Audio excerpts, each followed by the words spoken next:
លើទឹកដីម៉ាឡេស៊ីកម្ពុជាចិនឯកភាពជំរុញវិស័យទេសចរនិងពង្រីកការតភ្ជាប់ជើងហោះហើរត្រង់នៅព្រឹកថ្ងៃទី27ខែឧសភាឆ្នាំ2025សម្ដេចបវរធិបតីហ៊ុនម៉ាណែតនាយករដ្ឋមន្ត្រីនៃព្រះរាជាណាចក្រកម្ពុជាបានជួបប្រជុំពិភាក្សាការងារទ្វេភាគីជាមួយអាដាមលីឈៀងនាយករដ្ឋមន្ត្រីនៃសាធារណរដ្ឋប្រជាមានិតចិនក្នុងឱកាសអញ្ជើញចូលរួមកិច្ចប្រជុំកំពូលអាស៊ានលើកទី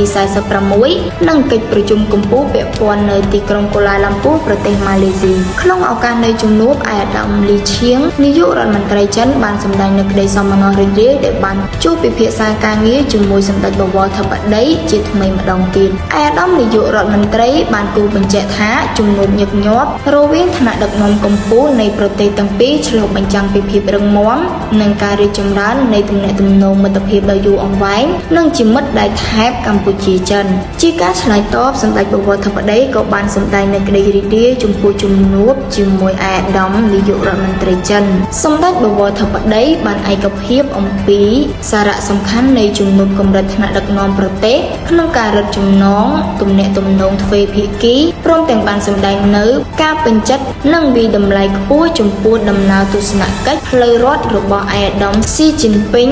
ប្រធានាធិបតីនៃសាធារណរដ្ឋប្រជាមានិតចិនមកកាន់ព្រះរាជាណាចក្រកម្ពុជាកាលពីខែមេសាឆ្នាំ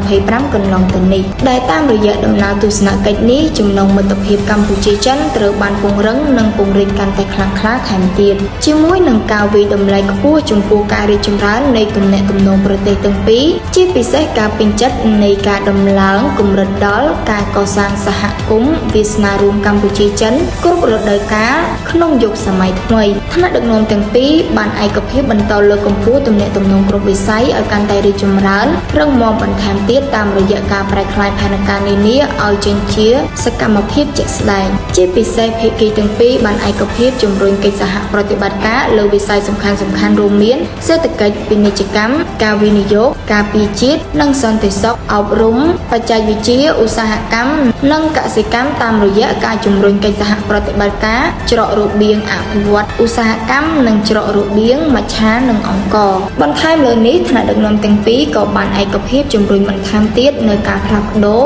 រវាងប្រជាជននិងប្រជាជនការជំរុញវិស័យទេសចរនិងពង្រីកការតភ្ជាប់ជើងហោះហើរត្រង់រវាងកម្ពុជាចិនឲ្យកាន់តែច្រើនថែមទៀត